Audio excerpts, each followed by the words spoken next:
Well, it's not the kind of welcome police want visitors to have in Kentucky. They say there's a prostitution problem in some areas near the Tennessee state line.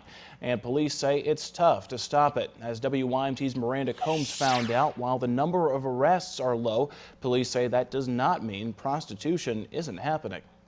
Our investigation starts just south of the state line and ends just north of it. Our first stop, a place called Veterans Park in Jellicoe, Tennessee. This is where police told us the heavy presence of possible prostitution starts. We pulled up, and sitting on a curb was this lady in a yellow shirt. We watched as a man in a blazer appears to be signaling something with his parking lights. Minutes later, with no response, he decides he's been here long enough and bails. So we switch sides of the street as other men and women gathered at the park. This was around 10 on Friday night. And within 5 minutes, that lady in the yellow shirt is approached and they cross the street together and head up a dark alley. Our next stop, just up 75 and across the Kentucky line at the Welcome Center, the second place of heavy prostitution, police say. We talked to a worker who wants to stay anonymous. So they show up here in the middle of the day and at night? Yeah, they do at daytime. Come down here and pop their hoods. How do you know they're prostituting? Because they'll go beat on the truck doors. They'll go from one to one to one. They'll go from one to the other one. And you said they bring their kids?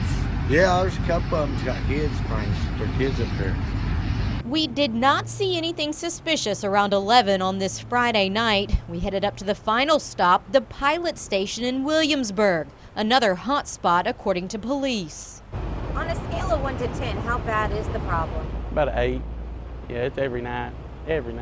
Mark Teague has worked here since 2006 and been manager for the past 4 years. They bring them down here and drop them off and let them do everything they do. And when they see us, they'll take off running, get in a car, even up front beside the park, our parking lots. They'll get in the car and take off as fast as they can to get out of here. He says it's a system for the women that starts back in Jellicoe and ends here. They'll bring them down here because they know the area real good, and they'll let them work it and then take back off, hit the interstate, and be right back at Jellicoe before you know it. We receive a lot of anonymous tips and complaints from just the general public and then people who frequent that area that there is, it's a known prostitution areas.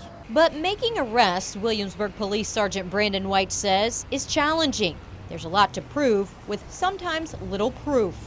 You've got to have pretty much proof of it, whether it be recorded in cooperation with both sources and know and verify it. The reason for frustrations from those who work along this stretch of interstate, watching an illegal activity day after day. It's very difficult. We get the complaints, but we have to prove that that's what is in fact going on. Miranda Combs, WYMT Mountain News. Kentucky State Police say last year there were 235 arrests involving prostitution in the state. That's for all agencies that report to state police. Whitley County shows no arrests for prostitution.